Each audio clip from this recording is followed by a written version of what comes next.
Hello student. तो student आज हम लोग इस लेक्चर में पढ़ने वाले हैं गॉस लॉ। गॉस लॉ क्या है बेटा, इसके बारे में थोड़ा पढ़ते हैं हम। बेटा ये जो गॉस लॉ है, गॉस लॉ क्या है? कुलाम्स लॉ का एक अल्टरनेट मेथड है। ओके सर, अल्टरनेट मेथड किस तरह से है? देखिए, जिस तरह हमने बेटा कुलाम्स लॉ की हेल्प से क्या करे थे, पॉइंट चार्ज के लिए इलेक्ट्रिक फील्ड वगैरह पता किया था। ठीक है, और हमने बेटा उसकी हेल्प से कंटिन्यूअस चार्ज डिस्ट्रीब्यूशन वाले जो बॉडी थे उनके भी हमने इलेक्ट्रिक फील्ड पता कर लिए थे। ओके, तो वहां पे क्या है, इंटीग्रेशन मेथड, ये थोड़ा लेंदी मेथड था। तो गॉस लॉ से क्या है बेटा, हम थोड़ा इजी वे के अंदर उन सभी चीजों को पता कर सकते हैं। इलेक्ट्रिक फील्ड भी निकाल सकते हैं और फ्लक्स भी निकाल सकते हैं बेटा। जो इलेक्ट्रिक फ्लक्स होता है वो भी हम इस गॉस लॉ के थ्रू निकाल सकते हैं। ओके, तो इसमें क्या होगा, सिमेट्रिक टर्म आएगा, एक सिमेट्री से रिलेटेड। ठीक है, एरिया वगैरह भी काम आएगा। ओके, तो पहले हम क्या करते हैं बेटा, गॉस लॉ का जो स्टेटमेंट है उसको हम पढ़ लेते हैं। ध्यान से देखिएगा, गॉस लॉ का जो स्टेटमेंट है, Gauss law states that the total electric flux through the close surface is proportional to the total electric charge enclosed within the surface। इस स्टेटमेंट का मतलब क्या है, मैं इसको थोड़ा समझाता हूं बेटा।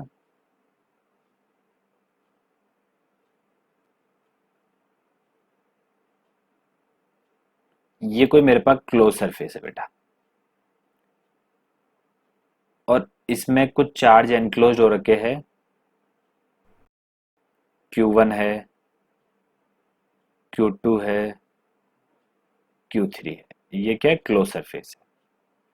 और एक Q4 बाहर भी रखा हुआ है। ओके, चलिए,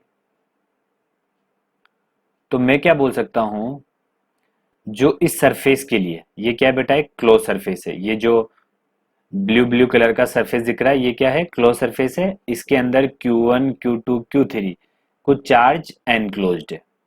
ओके, और ये Q4 चार्ज बाहर है बेटा। तो हम क्या बोल सकते हैं, जो इलेक्ट्रिक फ्लक्स आएगा थ्रू दिस सरफेस, वो किसके प्रोपोर्शनल रहेगा बेटा, Q1 Q2 Q3 इसके प्रोपोर्शनल रहेगा।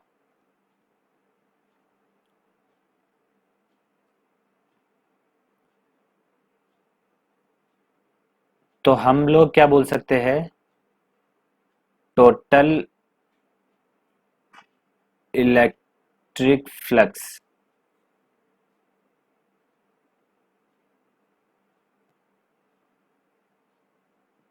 Through this surface. ओके, तो वो कितना रहेगा बेटा, जो भी चार्ज एनक्लोज रहेगा, किसमें, क्लोज सरफेस के अंदर कोई भी चार्ज एनक्लोज्ड है, तो वो सारे चार्ज बेटा किसके प्रोपोर्शनल आएंगे, फ्लक्स के प्रोपोर्शनल रहेंगे। या ऐसा भी बोल सकते हैं अपन, जो फ्लक्स रहेगा वो किसके प्रोपोर्शनल रहेगा, टोटल एनक्लोज चार्ज के प्रोपोर्शनल रहेगा। तो ये बाहर का चार्ज, तो इस बाहर वाले से मतलब नहीं रहे बेटा अपने को। ओके, इस बाहर वाले से कोई मतलब नहीं है अपने को फ्लक्स के लिए। तो ओके, चलिए, तो अब इसका मैथमेटिकल एक्सप्रेशन भी पढ़ लेते हैं बेटा। तो मैथमेटिकल एक्सप्रेशन क्या होता है, जो फ्लक्स होगा बेटा वो क्या होगा, E.dA। ये तो अपन ने पढ़ा हुआ है। ओके, अब ये क्या है, ये है बेटा क्लोज्ड इंटीग्रल। ओके, मतलब उस पूरी सरफेस का इंटीग्रल। तो ये किसके इक्वल आएगा, Q एनक्लोज्ड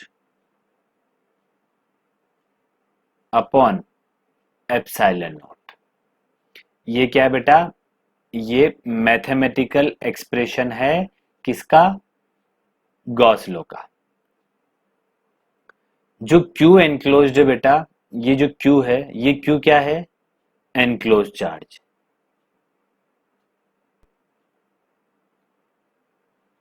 Q क्या है, एनक्लोज चार्ज। ओके, चलिए, और जो ई है बेटा, ई क्या है?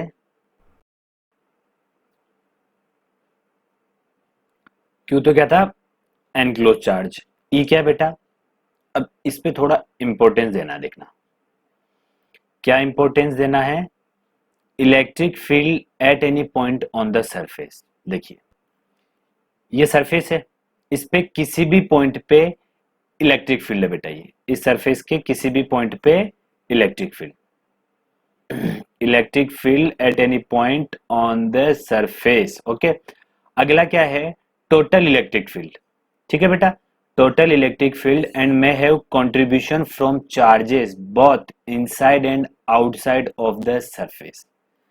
तो बेटा ये जो, इसमें ये जो ई है बेटा, ये ई क्या है बेटा? ई, ये जो इनसाइड में चार्ज है उन्हीं का नहीं, बाहर वाले चार्ज और इनसाइड वाले चार्ज, इन सभी चार्जेस का इलेक्ट्रिक फील्ड है बेटा। ओके, और इलेक्ट्रिक फील्ड कहां पे? At any point on close surface. इसको ध्यान रखना है बेटा। ऐसा नहीं कि जैसे फ्लक्स तो क्या है? इनसाइड वाले के लिए, ये जो इनसाइड में चार्ज रहेंगे उन्हीं के प्रोपोर्शनल रहेगा बेटा फ्लक्स तो।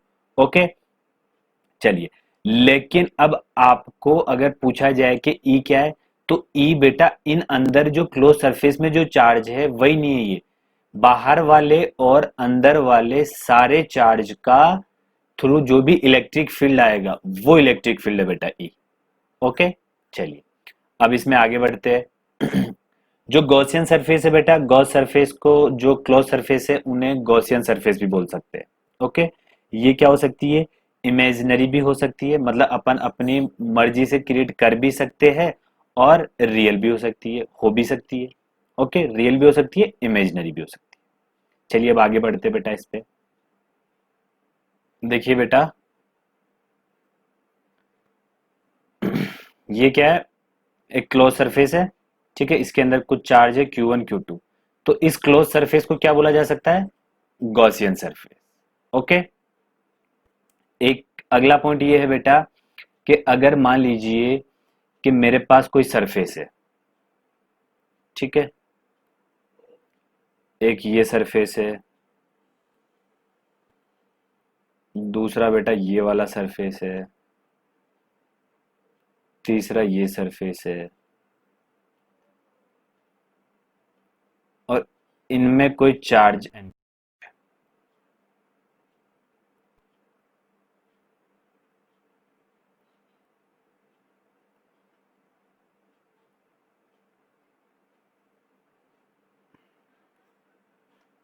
तो अपने को पता है बेटा कि इलेक्ट्रिक फील्ड इस तरह से बाहर निकलेगा।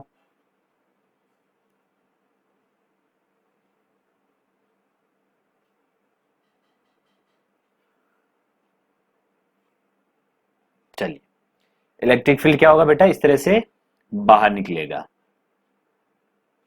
तो अब ये सरफेस है S1, ये S2, ये S3।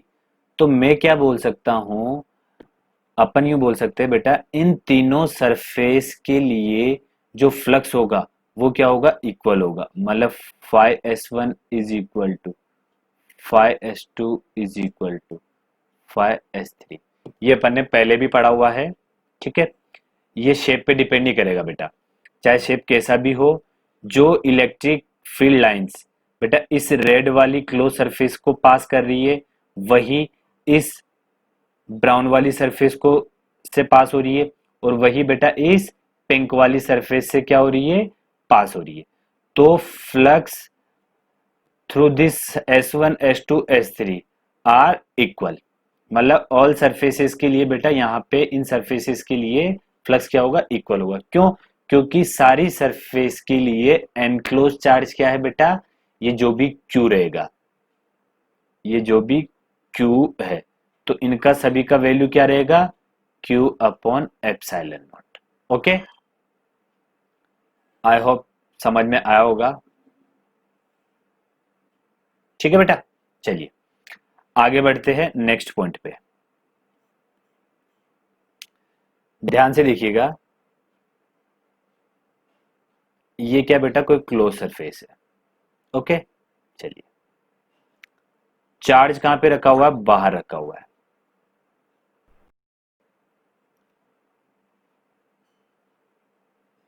इसमें इलेक्ट्रिक फील्ड लाइन एंटर हुई और इधर से बाहर निकल गई, इधर एंटर हुई, इधर से बाहर निकल गई, इधर एंटर हुई, इधर से बाहर निकल गई।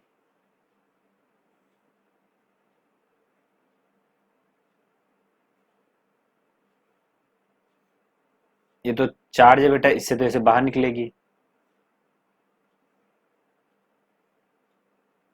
ओके, चलिए अब जो मैं कहना चाह रहा हूं वो ध्यान से देखना बेटा। ये कोई प्लस चार्ज है क्यू। ओके, चलिए ये क्लोज सरफेस के बाहर की तरफ कहीं रखा हुआ है। अब हुआ क्या, इसमें से इलेक्ट्रिक फील्ड लाइन जनरेट होगी बेटा। ये इलेक्ट्रिक फील्ड लाइंस क्या कर रही है, इसमें एंटर कर रही है और इसमें से बाहर भी निकल जा रही है। ये क्या है, क्लोज सरफेस या गॉसियन सरफेस बोल सकते हैं इसको, क्लोज सरफेस। ओके, चलिए तो इस सरफेस का नाम मैंने बोल दिया, ये S1 सरफेस है या S सरफेस बोल दीजिए। तो फाइ एस क्या रहेगा बेटा, 0। ओके, तो हम क्या बोल सकते हैं, हम बोल सकते हैं कि कोई भी चार्ज अगर क्लोज सरफेस के लिए या क्लोज सरफेस में एनक्लोज नहीं है बेटा, तो उस क्लोज सरफेस के थ्रू जो इलेक्ट्रिक फील्ड लाइन पास होगी अगर किसी आउटर चार्ज के थ्रू, तो बेटा क्लोज सरफेस के लिए फ्लक्स क्या होगा, होगा। तो उस किसी भी क्लोज सरफेस के लिए, जैसे मान लीजिए ये कोई भी एक क्लोज सरफेस है, इसके लिए बेटा इलेक्ट्रिक फ्लक्स कब आएगा, जब कोई चार्ज इसमें एनक्लोज्ड होगा। ओके, आई होप समझ में आया होगा। ये बेटा दिखने में तो 2D लग रहा है लेकिन ये 3D है। मैंने इसका एक तरह से यूं बोल सकते हैं क्रॉस सेक्शन बनाया। ओके, जो सिमेट्री वाला पार्ट पोर्शन बोल सकते हैं, क्रॉस सेक्शन बोल सकते हैं, वो वाला मैंने इसमें 2D के फॉर्म में बनाया हुआ है। ओके, चलिए अब आगे बढ़ते हैं इसमें। क्वेश्चन देखिए बेटा, क्वेश्चन क्या है, ABCD are close surface, find electric flux through each of the close surface. Okay, चलिए ये बेटा ये जो ABCD दिख रहा है मैं बता देता हूं एक बार आप लोगों को, देखिएगा। एक तो ये A है, ये B है, ये C है और बेटा ये D है। ठीक है, तो ये क्या है, सारी क्लोज सरफेस। B वाली तो ये वाली है और A वाली ये रही और C वाली बेटा ये ब्लू वाली सरफेस है। ओके, और D वाली बेटा ये सरफेस है। ओके, तो इनके लिए क्या बताना है अपने को, फ्लक्स बताना है। अब चार्ज क्या है, ये माइनस क्यू है, ये प्लस क्यू, प्लस से ये इलेक्ट्रिक फील्ड लाइन से, ये जो रेड कलर की है ये इलेक्ट्रिक फील्ड लाइन से। तो कोई दिक्कत नहीं है बेटा, सॉल्व कर लेते हैं। पहले निकालता हूं मैं फाइ ए के लिए चार्ज क्या है, क्यू अपॉन एप्सिलॉन। अब निकाल लेते फाइ बी के लिए बेटा चार्ज माइनस क्यू अपॉन ये आ गया एप्सिलॉन नॉट। फिर निकाल लेते सी के लिए। अब सी वाली सरफेस देखिए बेटा ये ब्लू वाली है और ब्लू वाली सरफेस में दोनों चार्ज है, एक तो क्यू और दूसरा minus Q upon epsilon naught, ये आ गया 0। ओके, चलिए अब मैं क्या बोल सकता हूं, जो डी वाली सरफेस है इसमें तो कोई भी चार्ज एनक्लोज नहीं है। ऐसा नहीं बोलना कि ये लाइन यहां जा रही है बेटा, ये लाइन ही चार्ज से मतलब है भाई, ये क्यू चार्ज डी सरफेस के बाहर है और माइनस क्यू भी डी सरफेस के बाहर है। तो बेटा नेट चार्ज क्या होगी, नेट फ्लक्स क्या हो गया उस पर, 0, क्योंकि कोई भी चार्ज एनक्लोज नहीं है। तो ये सारे क्या हो गए अपने आंसर हो गए। ओके, ये सारे क्या हो गए, आंसर हो गए। आई होप बेसिक क्वेश्चन था, समझ में आया होगा।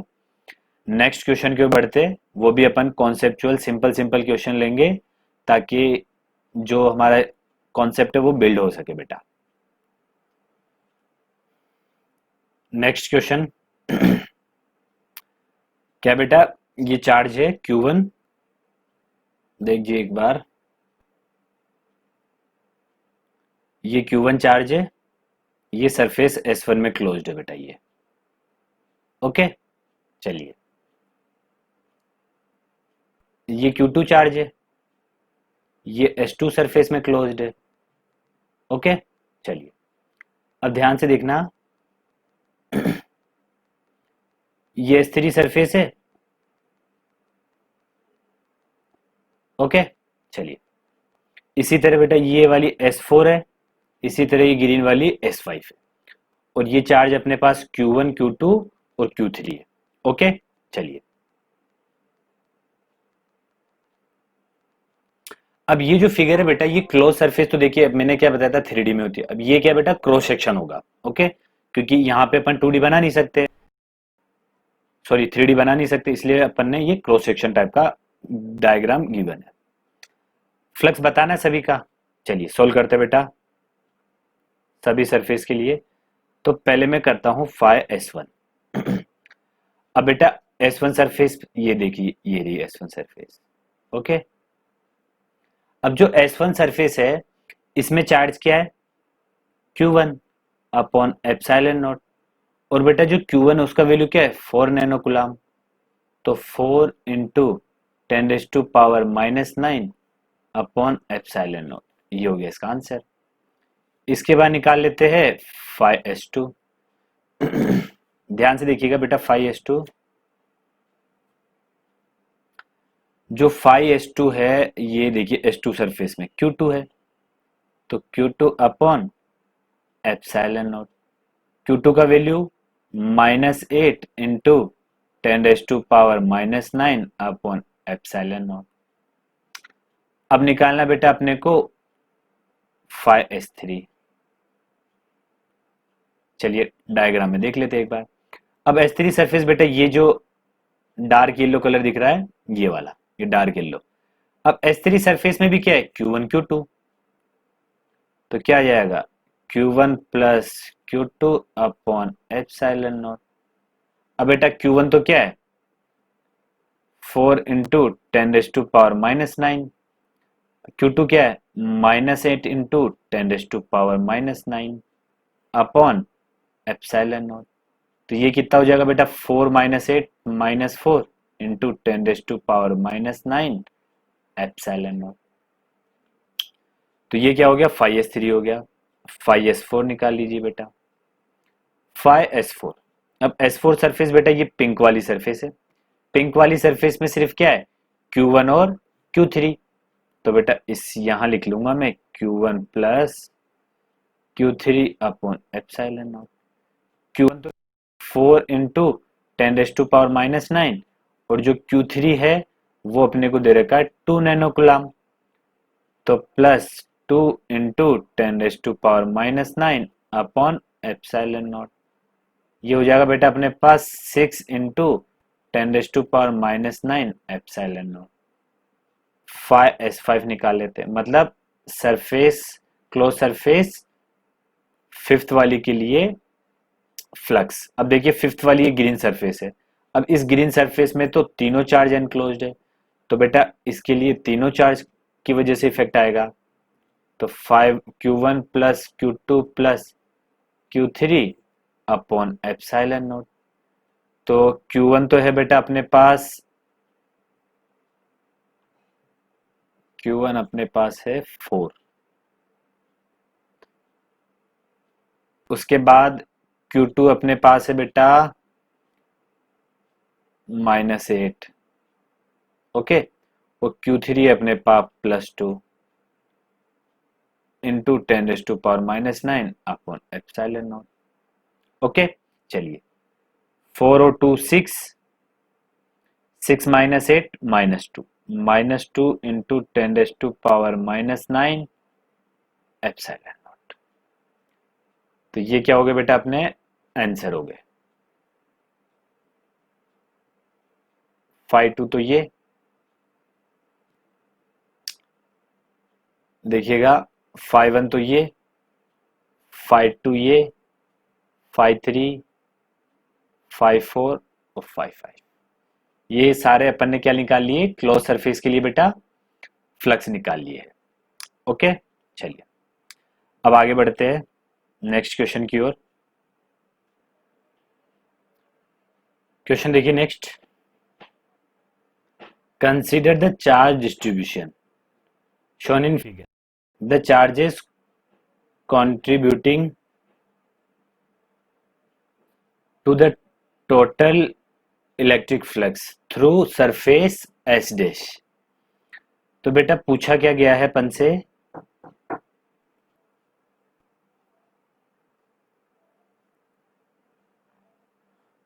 ये जो एस डैश सरफेस दिख रहा है बेटा, ये जो एस डैश सरफेस दिख रहा है, इसके लिए क्या पता करना है अपने को, फ्लक्स पता करना है।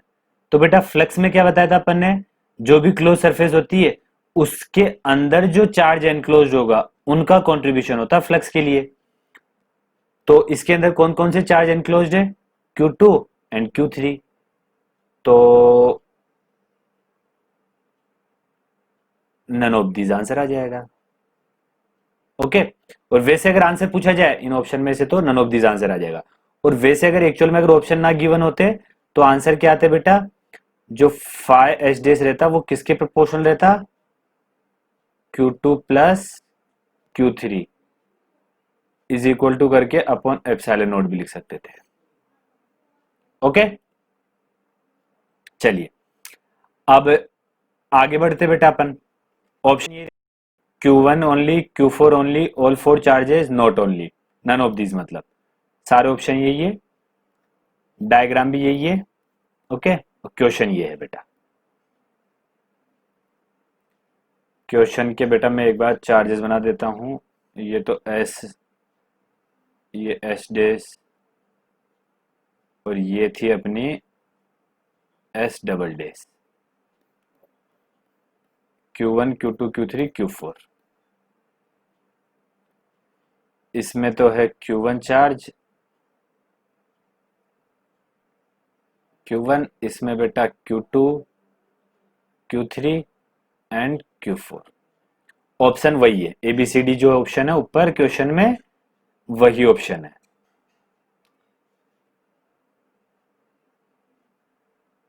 तो ध्यान से देखना बेटा,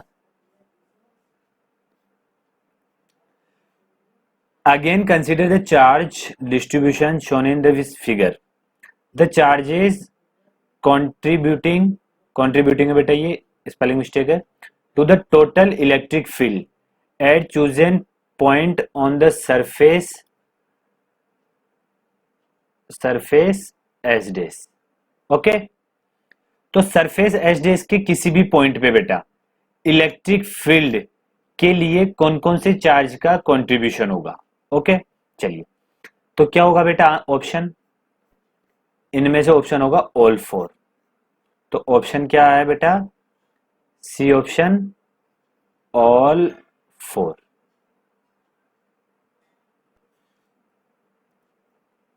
अब इसको समझने के लिए बेटा अपन, मैंने एक जगह कॉन्सेप्ट लिखाया था, क्या लिखाया था कि ई जो होता था, फॉर्मूला क्या था, phi is equal to close integral E vector DA vector is equal to Q enclosed upon epsilon naught.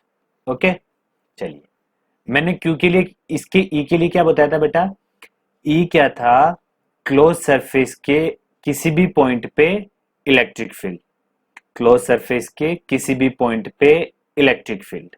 Okay, और क्या था बेटा, और था कि उस सरफेस के इनसाइड और आउटसाइड जो भी चार्ज होंगे उन चार्जेस की वजह से जो इलेक्ट्रिक फील्ड आएगा वो था ये इलेक्ट्रिक फील्ड। देखिए, ये देखिए यहां, चलिए जो स्टार्टिंग में बताया था, total electric field and may have contribution from charges both inside and outside the surface, ये था बेटा अपने पास E। ओके, चलिए तो अपन अपने करंट क्वेश्चन पे आ गए हैं। तो कौन से चार्जेस का बेटा, चारों चार्जेस का, Q1 Q2 Q3 Q4 का कंट्रीब्यूशन होगा किसके लिए, इलेक्ट्रिक फील्ड के लिए। ओके, और अगर फ्लक्स के लिए होता तो फ्लक्स के लिए तो सिर्फ Q2 और Q3 होते बेटा। ओके, और ये जो चारों है ये चारों किसके लिए, ई के लिए। ओके, चलिए क्वेश्चन समझ में आया, नेक्स्ट क्वेश्चन की ओर बढ़ते हैं।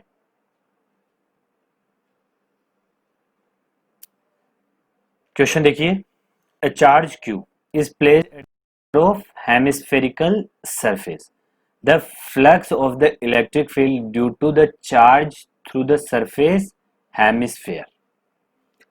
तो बेटा क्वेश्चन में क्या बोला गया है, कोई हेमिस्फेयर है अपने पास, मतलब कटोरी है इसे, ओके। अब ये हेमिस्फेयर है, तो इस हेमिस्फेयर का सेंटर कहाँ होगा बेटा, यहीं कहीं होगा। ये हेमिस्फेयर है, ओके, इसका सेंटर कहाँ होगा, यहीं कहीं पे होगा ऊपर की तरफ, ओके। चलिए, तो अपन से बोला गया है कि अपने को क्या बताना है, इस चार्ज क्यू की वजह से बेटा जो हेमिस्फेयर फ्लक्स बताना है, इलेक्ट्रिक फील्ड, मतलब सॉरी, इलेक्ट्रिक अपन को क्या बताना है, फ्लक्स बताना है। कौन सा फ्लक्स बताना है, जो बेटा इस चार्ज के थ्रू जो इलेक्ट्रिक फील्ड इसकी हेमिस्फेयर को क्या करेगा,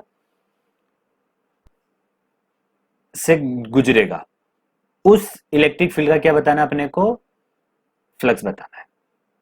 अब मुझे बताइए क्या ये एनक्लोज सरफेस है, नहीं बेटा ये एनक्लोज सरफेस नहीं, क्यों, क्योंकि हेमिस्फेयर इस तरह से ओपन है, ओके। चलिए, तो अपन क्या करते हैं, अपनी तरफ से एक इमेजिनरी ऊपर हेमिस्फेयर बना देते हैं।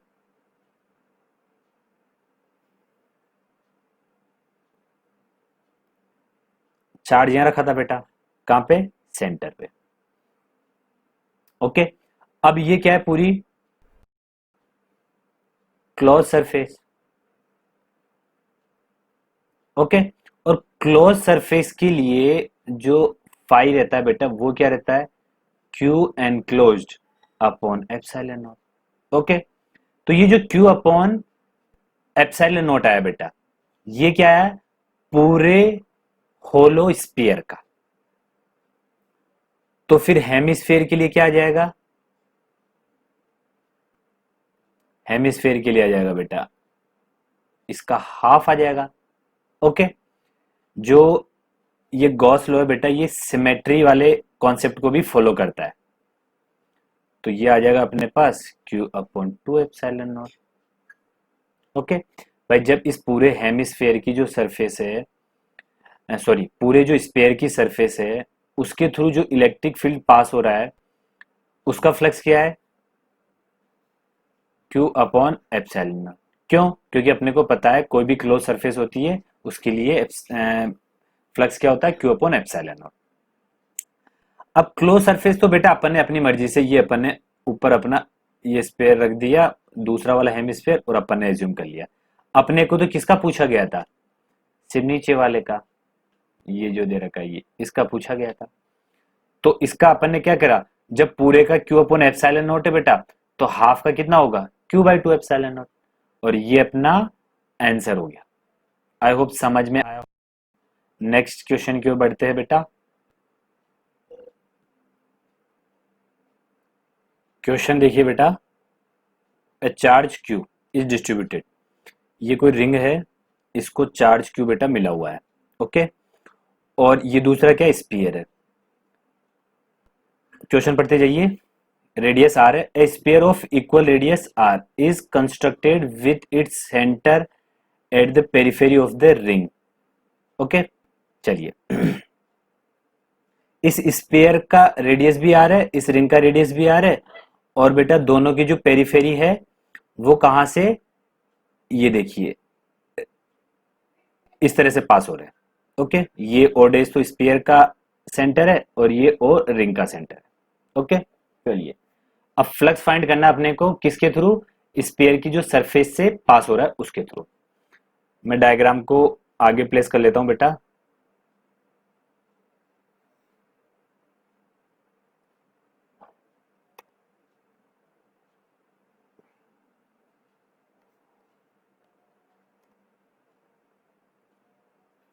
चलिए,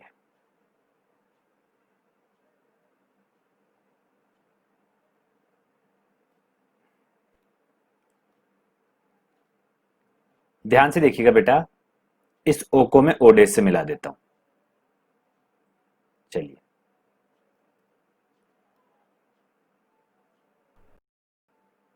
ओके। चलिए, फिर यहां से इस पॉइंट को मिला देता हूं, यहां से इस पॉइंट को मिला देता हूं, ये ए ले लिया, ठीक है। ये बेटा ओ से ए, ये क्या है, आर। ए से ओ, ये भी क्या है, आर। ओ से ओडेस, ये भी क्या है बेटा, आर।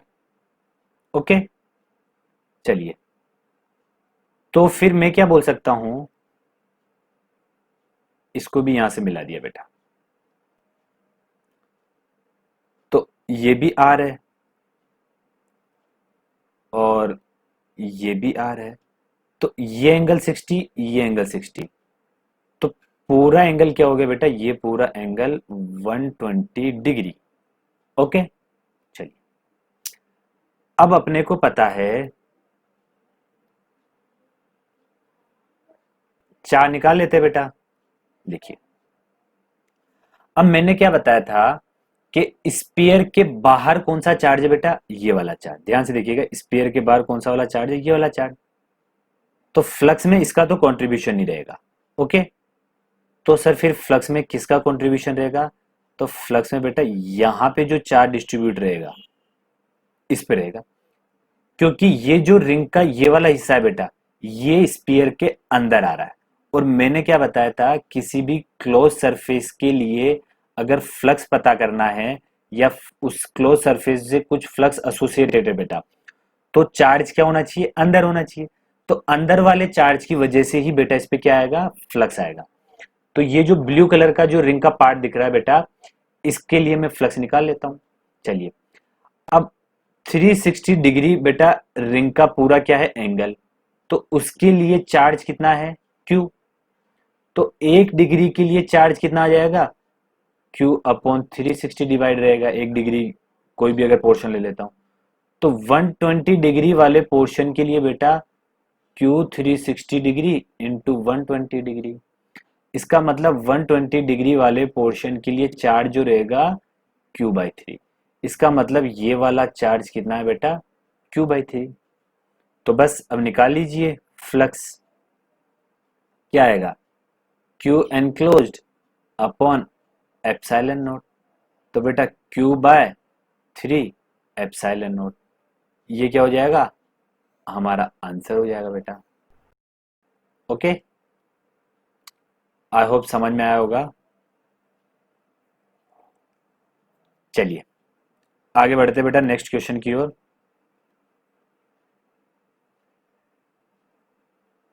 चलिए,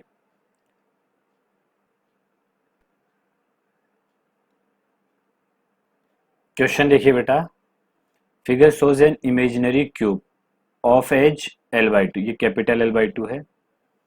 A uniformly charged rod of length L moves towards left at the same but constant speed v. At t equal to 0, the left end just touches the center of the face of the cube। मतलब ये t equal to 0 की condition है बेटा, ये यहाँ पर है अभी। Okay, which of the graph shows in figure represent the flux of electric field through the cube of the rod goes through it।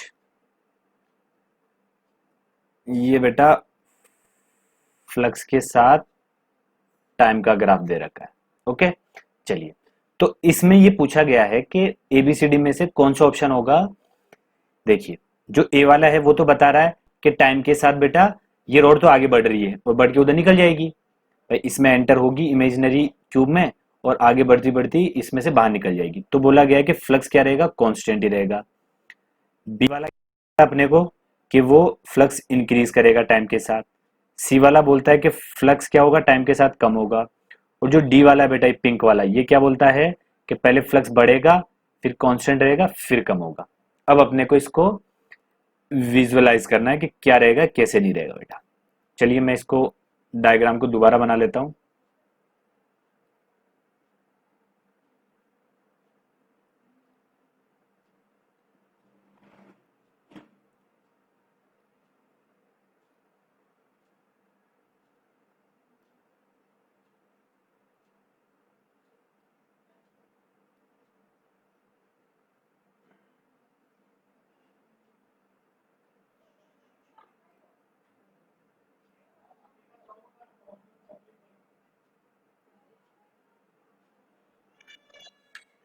चलिए, डायग्राम को बेटा दोबारा मैं बनाता हूं अच्छे से।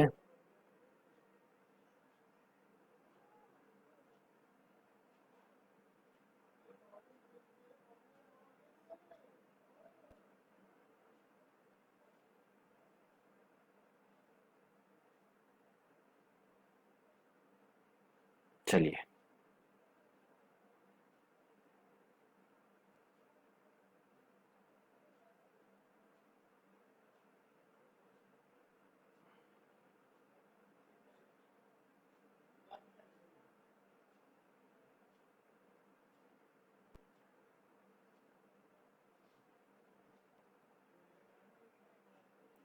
रॉड बना लेते बेटा।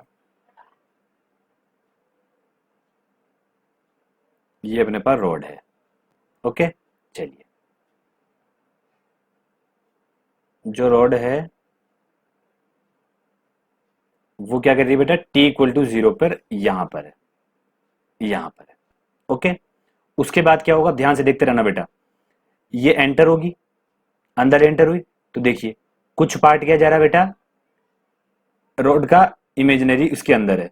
ओके, अब इसके थ्रू क्या होगा, फ्लक्स बनेगा, किस पे, क्यूब की सरफेसेस पे फ्लक्स आएगा। चलिए, अंदर जा रहा है, देखिए फ्लक्स बढ़ रहा है, क्यों, क्योंकि चार्ज का वैल्यू बढ़ रहा है बेटा। देखिए चार्ज का वैल्यू बढ़ता जा रहा, बढ़ता जा रहा, बढ़ता जा रहा, बढ़ता जा रहा है। ठीक है, अब देखिए बेटा, अब पूरा एंटर हो गया अंदर। अब देखिए, अब चार्ज के अंदर कितना लेंथ रहेगा, ये लेंथ देखिए बेटा, ये वाला लेंथ, ये जो लेंथ है, ये वाला लेंथ देखिएगा, ये जो लेंथ है बेटा, ये लेंथ कितना रहेगा, ये अंदर ये वाला लेंथ एल रहेगा, सॉरी एल बाई टू। क्यों एल बाई टू रहेगा, क्योंकि बेटा इसका जो लेंथ है वो एल बाई टू है, तो अंदर ये कितना पोर्शन रहा, एल बाई टू। चलिए, कोई दिक्कत नहीं है।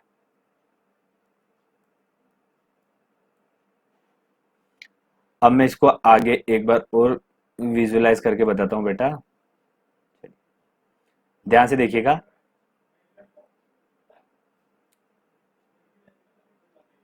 अपने को पता है कि जो फाई होता है वो क्या होता है, Q enclosed upon epsilon not. चलिए, अगर बेटा एप्सिलॉन नॉट तो फिक्स वैल्यू है, जो भी डिपेंड करेगा वो क्यू पे डिपेंड करेगा। अगर क्यू बढ़ेगा तो फाई भी बढ़ेगा, अगर क्यू बढ़ेगा तो फाई भी बढ़ेगा, अगर क्यू कम होगा बेटा तो फाई भी कम होगा। ओके, चलिए, अब मैं क्या करता हूं, इसको लेके जाता हूं बेटा अंदर। चलिए, जैसे अंदर गया, देखिए अभी देखिए थोड़ा सा हिस्सा आगे अंदर गया है, तो इसका मतलब थोड़े से हिस्से के अंदर चार्ज होगा। चलिए, अब और ज्यादा हिस्सा अंदर चला गया, तो अब थोड़ा और चार्ज बढ़ गया, तो मतलब फ्लक्स बढ़ रहा है, बढ़ रहा है, बढ़ रहा है, बढ़ रहा है, बढ़ रहा है। ओके, क्योंकि चार्ज अंदर जो रोड का हिस्सा है अंदर वो बढ़ता जा रहा है। अब रोड का कितना हिस्सा अंदर चला गया बेटा, एल बाई टू। क्यों, क्योंकि ये जो इसकी साइड है ये भी एल बाई टू है। अब देखिए, अब कब तक एल बाई टू रहेगा अंदर, अंदर बेटा देखिए एल बाई टू जब तक यहां तक नहीं चला जाएगा, यहां तक नहीं चला जाएगा तब तक एल बाई टू रहेगा। कहने का मतलब जब यहां पे थी तब भी एल बाई टू, अब अंदर कितना हिस्सा, एल बाई टू ही रहेगा, एल बाई टू ही रहेगा, L by two, L by two, यहां तक एल बाई टू। अब उसके बाद अंदर कम होने लग जाएगा बेटा, देखो चार्ज कम होते होते होते ये इधर चला जाएगा। ओके, इसका मतलब क्या हो रहा है, पहले तो चार्ज क्या हो रहा है बेटा, सॉरी, चार्ज पहले तो क्या हो रहा है, बढ़ रहा है, तो इसका मतलब फाइव भी क्या होगा, पहले इंक्रीज होगा। फिर सेकंड में क्या हो रहा है, ये क्या बेटा, कांस्टेंट, क्यू क्या कर रहा है, थोड़ी देर के लिए कांस्टेंट है। ओके, इसका मतलब क्या होगा, फाइव भी क्या रहेगा, कांस्टेंट। ओके, फिर बाद में क्या हो रहा है, क्यू कम होता जा रहा है, क्योंकि वो रॉड जो बाहर निकल चुकी है, तो फाइव भी क्या होगा बेटा, डिक्रीज होगा। तो इसका मतलब अब कौन सा ग्राफ बनेगा अपने पास, तो बेटा अपने पास ये वाला ग्राफ बनना चाहिए फिर तो, ये डी वाला, पहले इंक्रीज फिर कांस्टेंट फिर डिक्रीज, तो अपन बना देते हैं ये वाला ग्राफ। तो पहले तो इंक्रीज करेगा, फिर कांस्टेंट, और फिर डिक्रीज। तो D is correct answer. Okay, I hope समझ में आया होगा। चलिए नेक्स्ट क्वेश्चन की ओर बढ़ते हैं।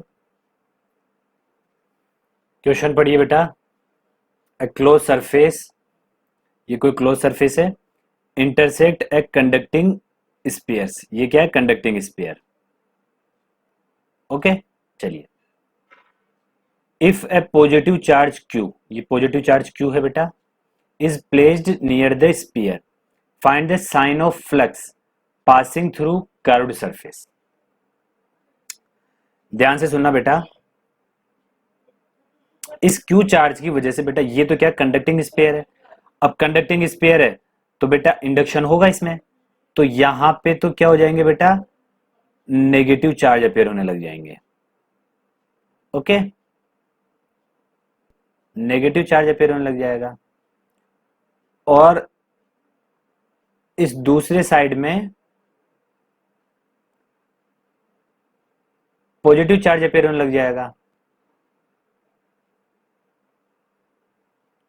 ओके, चलिए, अब क्वेश्चन में अपन से पूछा गया है बेटा के find the sign of flux passing through the curve surface, curve surface से जो फ्लक्स पास होगा उसका साइन बताना है। अब बेटा जो कर्व सरफेस से फ्लक्स पास होगा उसके लिए कौन सा वाला चार्ज जिम्मेदार रहेगा, जो इस कर्व सरफेस के अंदर रहेगा। अब कर्व सरफेस के अंदर ये वाला पोर्शन है। ओके, अब इसमें कौन सा चार्ज है बेटा, पॉजिटिव चार्ज है, तो फ्लक्स क्या होगा, जो भी चार्ज रहेगा बेटा, positive charge upon epsilon not, तो फ्लक्स क्या आया बेटा, पॉजिटिव। ओके, तो आंसर क्या हो जाएगा अपना, पॉजिटिव। आई होप आप लोगों को यहां तक समझ में आया होगा। ये कुछ बेसिक सिंपल क्वेश्चन लिए, नेक्स्ट लेक्चर में भी बेटा इससे रिलेटेड प्रॉब्लम लिए जाएंगे। ओके, चलिए।